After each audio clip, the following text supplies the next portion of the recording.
You know who actually implemented that really, really well this season was actually the Clippers when they got Tyronn Lue in.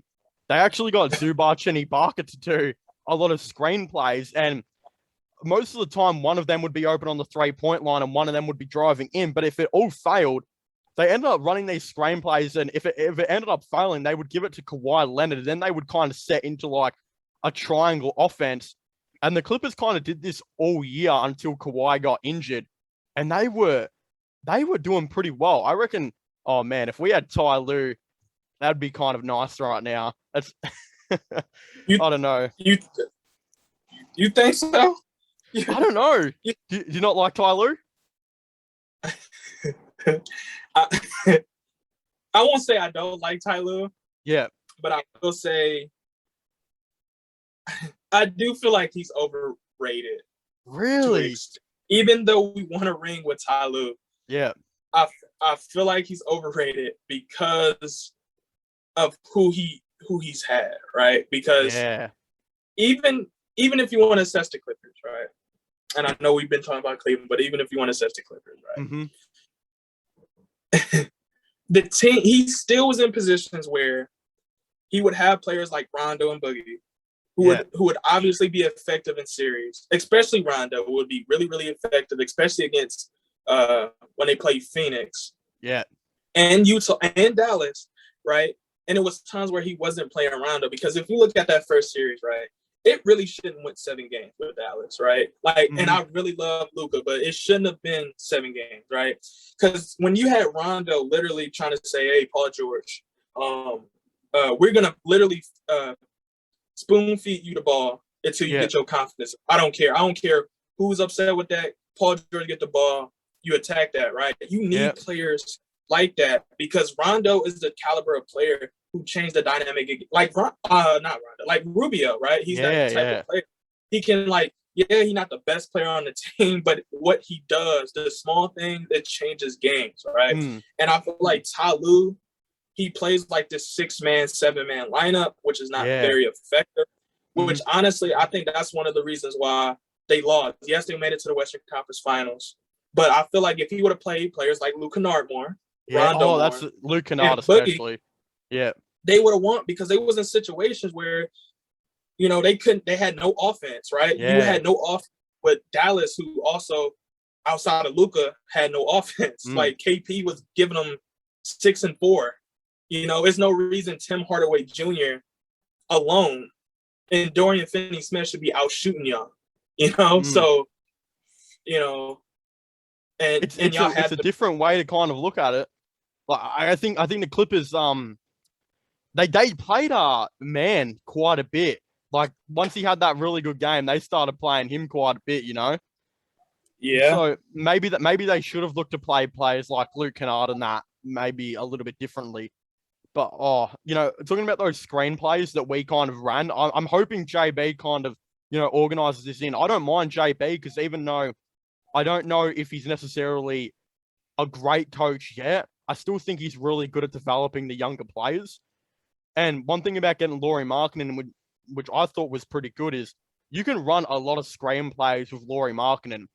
And what he does that Larry Nance does is that in Chicago, Lauri Markkanen was actually doing a lot of those screenplays, and he would get open at the catch and shoot and do pretty decent. So it will be really interesting to see how Markkanen goes and if he kind of fits in.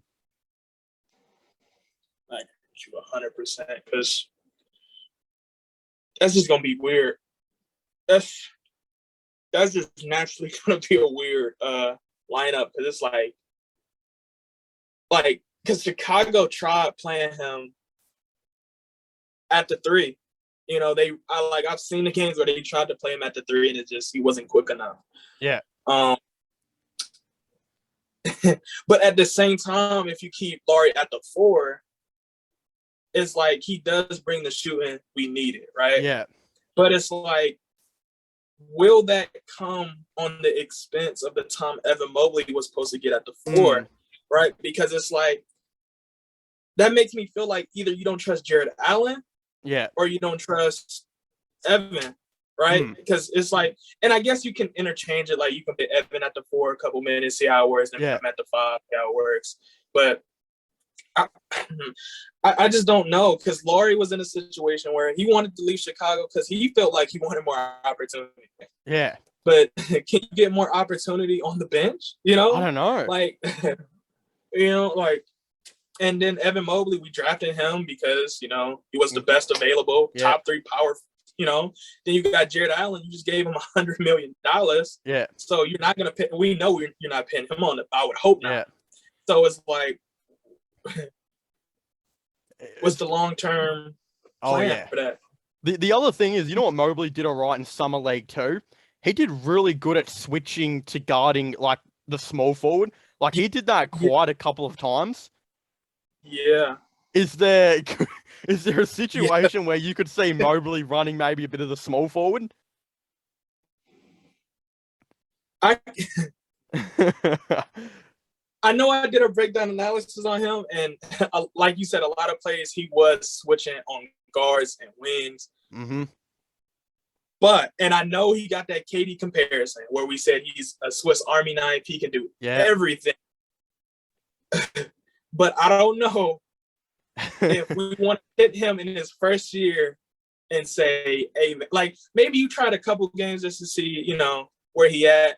But it's a bit of a stretch to put him at the 3.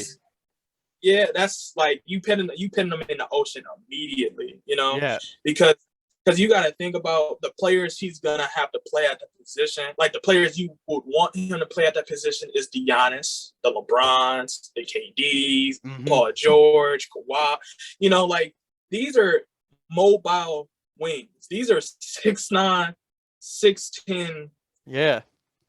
Like these ain't regular wings, and I don't know if Evan Mobley is quick enough to guard those type of wings. Like maybe a wing that's not truly a wing, like let's say KD, like he's like a dude that plays small forward, but let's be real, he's supposed to be, with his height, he's supposed to be a power forward / center, which he's been doing a lot at the Brooklyn Nets, Yeah. But it's just a weird thing to look at Mobley at the 3, especially considering he was like a center in college. Yeah, and I know you see it too. Like our fans, our Cavs fans, our people, they saying, pit Laurie at the 3, pit Evan at the 3, pit Jared at the 3, probably one of them at the 3. Like I don't know if that's the answer.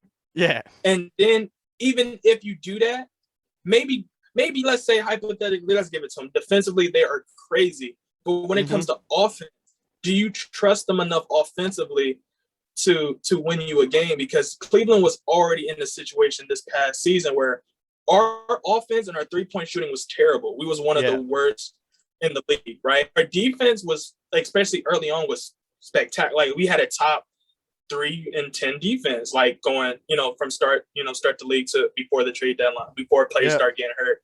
So I think that thing will carry over, but offensively, I think that might make it even worse because now Laurie would have to be a hitter, Evan Mobley would have to be a hitter, and Jared Allen has just kind of gained his confidence shooting a mid-range jumper.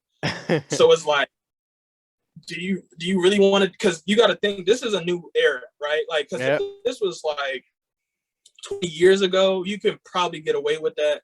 But now, when you have every center can shoot the ball, right? Every power forward can shoot the ball. Every wing can shoot the ball. Every guard, I was just talking to one of my friends earlier, like the average 3-point percentage is 35%, right? Yeah. Right, and then for an average field goal percentage is 45%, right? So if the average is 35% and you're shooting 20% from 3, you're a nuisance. Because that even with Giannis, even though Giannis won a championship, but we was saying that was going to be the reason why he never won a championship is because he didn't shoot the ball well, right? Yep. We get on Ben Simmons because he doesn't shoot the ball. So, it's like we can't underestimate having lackluster shooting is. Yep. It's crazy. The Cavs are in such a weird position, but I reckon that's Dude, I don't even know. I'm honestly speechless with how the Cavs, just kind of brought in Markkinen now. I don't even know what to think about all of this, but I think thank you so much for coming on. It's been Yeah, really, really good to speak to you. I just wanted to thank you guys so much for watching this video. Go check out Relly's channel, which I will link yeah, it in the description down below. Leave a like, subscribe, comment your thoughts and opinions. Me and Relly would like to know, what do you guys think the Cavs are going to do this off season? Upcoming one. How are they going to handle this season? Let me know down below. But as I was saying, leave a like, subscribe, and comment. I'll see you guys next time. yeah. Goodbye.